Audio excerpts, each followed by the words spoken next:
በብሉይ ኪዳን መስዋዕት ያቋረጡ ሰዎች ተቀስፈዋል። ለምሳሌ አፍኒንና ፊናስ አንዱ ናቸው። መብራት ያቋረጡ። እንኳን መስዋዕቱን ማቋረጥ ለመስዋዕቱ ያልተገባ ነገር ጨምሮ መስዋዕቱን እቤት መቅደስ ውስጥ ባለ እሳት ማቅረብ ሲገባቸው መንደር ባመጡት እሳት ያቀረቡት እንኳን ተቀጥተዋል። መስዋዕቱን ማስቀረት አይደለም። ስለዚህ ስነ ምግባር አልሰራም ማለት ሰውነቴን ለእግዚአብሔር ንጹሕ መስዋዕት አላደርግም ማለት ነው። ያ ደግሞ መስዋዕት ማቋረጥ እንዴት ያለ ፍዳ ነው። ስለዚህ እንደው ጥሩ ሰው ሁኑ፣ አንደበታችሁን አሳምሩ፣ ተነጋገሩ፣ ቂም አትያዙ ምናምን ይህማ ቀላል ነገር ነው። ሰውነታችሁን ለእግዚአብሔር መስዋዕት አቅርቡት። የሥነ ምግባርን መጠቅለያ በሙሉ ነው ያደረገው። ይሄን ያ መስዋዕት ለእግዚአብሔር ሲቀርብ ምንድን ነው የሚለው? ከቀንዱ፣ ከጥፍሩ፣ ከፀጉሩ፣ ከጅራቱ ነውር የሌለበት በግ ነው የሚቀርበው። እህል ከሆነ ደግሞ እንክርዳድ የሌለበት ቀንድ የሌለው የተፈተገ ነው የሚቀርበው። ስለዚህ ከእግር ጥፍር እስከ ራስ ፀጉር ድረስ ነውር የሌለበት አድርገህ ራስህን ለእግዚአብሔር አቅርብ ነው። ሰው ለራሱ ካህን ነው የሚለው ቅዱስ ዮሐንስ አፈወርቅ ይህን ነው። ተግሳጽ ምዕራፍ 16 ላይ ሰው ለራሱ ካህን ነው። ሰው ለራሱ ካህን ነው ማለት ነው። ኃጢአትን ለማስተስረይ ምስጢራትን ለመፈጸም በአንብሮተ እድ የሚሾሙ ካህናት ያስፈልጉናል። ቅዱስ ጳውሎስን በጢሞቴዎስ መልእክቱ በማንም ሰው ላይ እጅህን አትጫ እንደተባለ ማንም ሰው ምስጢራትን ለመፈጸም ካህን አይሾሙ። ራሱን መስዋዕት አድርጎ ለማቅረብ ግን ሰው ለራሱ ካህን ነው። የሚያቀርበው ሰውነቱን ንጹሕ አድርጎ በማቅረብ ነው። እና እንዲው ስነ ምግባር ስሩ፣ እንዲው እንደዚህ አትተኙ፣ አታንቀላፉ፣ ትጉ ማለትማ ቀላል ነው። ሰውነታችሁን ለእግዚአብሔር መስዋዕት አድርጋችሁ አቅርቡት። ቃየል እንክርዳድ ጨምሮ ቢያቀርብ ምንድን ነው የተደረገ? እግዚአብሔር መስዋዕቱን አልተቀበለለት። ነውር ያለበት በግ ንውር፣ ይሄ አይኑ የጠፋ በግ፣ ፀጉሩ ያረረ በግ፣ ጥፍሩ የዘረዘረ ቀንዱ የከረከረ በግ አይቀርብም። ስለዚህ የእግዚአብሔር ቤተሰቦች ለምንድን ነው አሁን ትምህርት የምንማረው? ለምንድን ነው የምናስቀድሰው? የማንጻት ስራ ነው እኮ እየተሰራ ያለው። የሰው ልጅ በአንድ ጊዜ ነጽቶ ስለማያልቅ እንድንነጻ ነው። ጉድፎቻችን በአንዴ ተለቅመው አይደለም የሚያልቁት። ክርስትና ጥንቆላ አይደለም።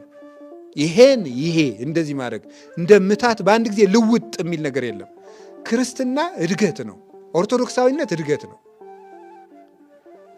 በቃሉ እንነጻለን፣ በንስሐ እንነጻለን፣ በመከራ እንነጻለን፣ በንባ እንነጻለን፣ በቅዳሴ እንነጻለን፣ በኪዳን እንነጻለን፣ በጾም እንነጻለን። ጾም ራሱ አንድ የንጽህና ምንጭ ነው። እነዚህ ሁሉ ለመንጻት ነው የሚደረገው። 200 300 በሬዎች ካደሩበት ቤት ይልቅ ሽንታቸውንም የተፈጥሮ ጽዳጃቸውንም ከጣሉበት 1000 ከብቶች ካቆሸሹት በረት አንድ ሰው የሚሰራው ኃጢአት ይብሳል ማለት ነው። ምክንያቱም ያንን በረት ለማንጻት በጋ መምጣቱ በቂ ነው።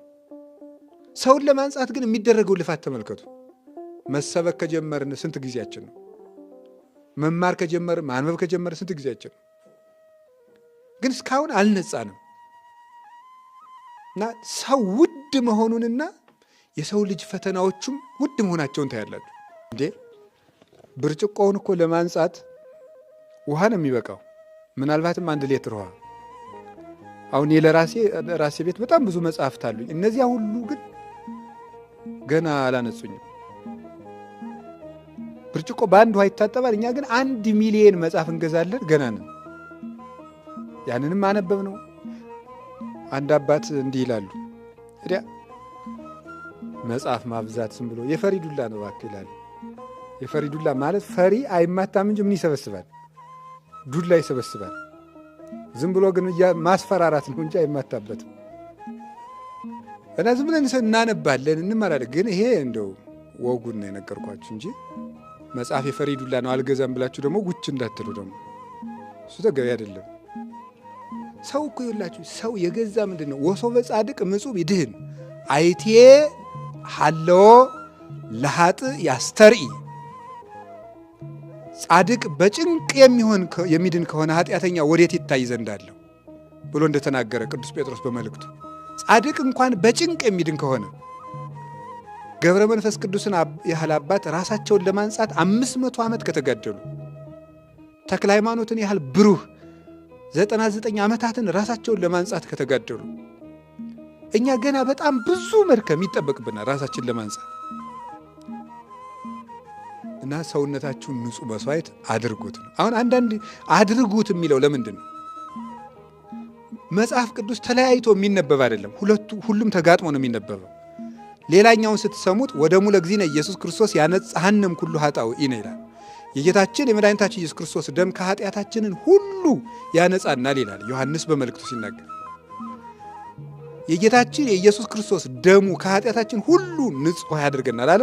ጳውሎስ ደግሞ ምን አለ? በደሙ ጸድቀናል፣ በደሙ ድነናል ይልና መልሶስ ምን አለ? ሰውነታችሁን ንጹሕ መስዋዕት አድርጋችሁ አቅርቡት አለ። ምንድን ነው ይሄ? የእግዚአብሔር ፈቃድ ከኛ ፈቃድ ጋር ሲገጥም ነው የምንነጻው እንጂ እግዚአብሔር ዝም ብሎ ቁጭ ብሎ እኛ ቁጭ ብለን ዝም ብለን እግዚአብሔር አቤት አምኛለሁ ነጻ ልጄ እንደዛ አይልም። እግዚአብሔር እየደከምን እየጣርን እየለመን እየተንከባለን እየወደቅን እየተነሳን ነው አንድ ላይ ነው የምንሰራው። አብረን ከሱ ጋር የምንሰራ ነንና ይላል ቅዱስ ጳውሎስ። ከሱ ጋር የምንሰራ ነንና እግዚአብሔር ምሕረቱን በመስጠት እኛ ምሕረቱን ለመቀበል ደጆቻችንን በመክፈት እጆቻችንን በመዘርጋት ከእግዚአብሔር ፈቃድ ጋር የተባበረ ሰው ይድናል። ያንን ነው ቅዱስ ጳውሎስ የነገረን እና አድርጉት፣ ሰውነታችሁን አድርጉት የሚለው ሰው የሚነጻው በእግዚአብሔር ቸርነት ብቻ አይደለም። እሱ የእግዚአብሔር ቸርነት እንዲያነጻው ፈቃደኛ ሆኖ እስከተገኘ ድረስ ነው። ለዚህ ነው ጌታ እግዚአብሔር ፈቃዳችንን አያስገድድም፣ ፍላጎታችንን አይቀማም፣ ዝንባሌዎቻችንን አያፈናቸውም። ወደ እሱ እንድንሄድ ነው የሚመራን ነው፣ ማስፈቀድ ነው እሱ። ለዚህ እኮ ነው በደጅ ቆሜ አንኳኳለሁ፣ የሚከፍትልኝ ሰው ካለ እኔ ገብቼ ከሱ ጋር እራት እበላለሁ። ዝም ብሎ አይገባም እንዴ? ክርስቶስ ምን ይቸግረዋል? ዝም ብሎ የማይገባ አንኳኳለሁ የሚለው ምንድን ነው? የእኛ ፈቃድ አለች፣ እሷን ይፈልጋታል እንጂማ ዝም ብሎ ቢገባስ የእኛ ልብ ምን ያስቸግረዋል? መስዋዕት፣ ራስን መስዋዕት ማድረግ ማለት መምረጥ መቻል ማለት ነው። መምረጥ መቻል እና ፈቃድን መሰዋት ማለት ነው። የቅዱስ እንጦንስ ምክር አለና ምንድን ነው የሚለው? እኔ በጣም ብዙ ጊዜ እኔም ይህም ደጋግሜ ተናግሬዋለሁ። እኔ በጣም ጥንታዊ መጻሕፍቶችን ያጠና ሰው ያገላበጠ በጣም ብዙ ትምህርቶችን የተማረን ሰው ሊቅ አልለውም። ሊቅ የምለው ለነፍሱ የሚጎዳትንና የሚጠቅማትን ነገር መለየት የሚችል ሰውን ነው ይላል። ከዛስ ምን ይላል መስላችሁ? ለይቶም የሚያደርግላት ሰው ነው፣ እሱ ነው ሊቅ ይላል እንጂ በጣም ብዙ የተማረ ሰው በሐሰት ሊቅ ተብሎ ሲጠራ ሰማዋል፣ እሱ አይደለም ይላል። እና መምረጥ ነው። በነገራችሁ ላይ አንደኛ ቆሮንቶስ ምዕራፍ 15 ላይ ቅዱስ ጳውሎስ እንዲህ ይላል፣ እኔ በየቀኑ ሞታለሁ ይላል። ምንድነው በየቀኑ ሞታለሁ ማለት? በየቀኑ እንዲህ ቅዱስ ጳውሎስ በየቀኑ ሞቶ አያውቅም። አንድ ቀን ነው የሞተኛ የምናውቀው። ምንድነው በየቀኑ መሞት ማለት? ክርስቲያን መሆን ማለት በየቀኑ ምን ማለት ነው? መለየት ማለት። መሞት ማለት ምን ማለት ነው? መለየት ማለት ነው። በየቀኑ እግዚአብሔርን ከማያስደስትና ራሱን ከሚጎዳ ነገር መለየት አለበት። መሞት ያለው ደግሞ ሞት ጭንቅ የሆነን ያህል ፈቃድን በየቀኑ መተው አስጨናቂ ነው። ለዚያ ነው በየቀኑ ሞታለሁ ያለው። ፈቃድን በየቀኑ እየቆረጡ መጣል አስጨናቂ ነው። እግዚአብሔር ደግሞ እንደ ንጹሕ መስዋዕት የሚቀበለው እሱን ነው። ዘንፈቃደ የሰው ለከ ነው። እግዚአብሔር የሚቀበለው ብቸኛው መስዋዕት መሻትን ነው። መሻትን ስለ እግዚአብሔር መተው መስዋዕት ይባላል። ትልቁ መስዋዕት ነው። ለዛው አንደኛው የመምረጥ ችሎታ፣ ሁለተኛ ደግሞ ፈቃድን ስለ እግዚአብሔር ብሎ መተው። እግዚአብሔርን ወሰብህዎ ለእግዚአብሔር በውስተ ነፍስትክሙ መዋቲ፣ በሚሞት ስጋችሁ እግዚአብሔርን አክብሩት ይላል። እግዚአብሔርን ማክበር ማለት እግዚአብሔር እንደሆነ ዳኛ መጥቶ ንጉሱ እየመጡ ነው እንትኑን አንጥፉላቸው ምናምን እንደ አይደለም። እግዚአብሔር ንጉሱ መጥተዋል፣ መለከቱን ንፉት፣ እንትኑን አንጥፉላቸው ምናምን አይደለም። እግዚአብሔርን የምናከብረው ምን አድርገን ነው? እግዚአብሔርን የምናከብረው እግዚአብሔር እያልን መቀማጫችን እየተነሳ እንደ ትልቅ ሰው እንደዚያ የምናከብራለን። እግዚአብሔርን የምናከብረው እግዚአብሔር የማይፈልገውን ክፉ ፈቃዳችንን በመተው ነው። እግዚአብሔር የሚወደውን መምረጥ ነው። እግዚአብሔር ማክበር ማለት እሱ ነው።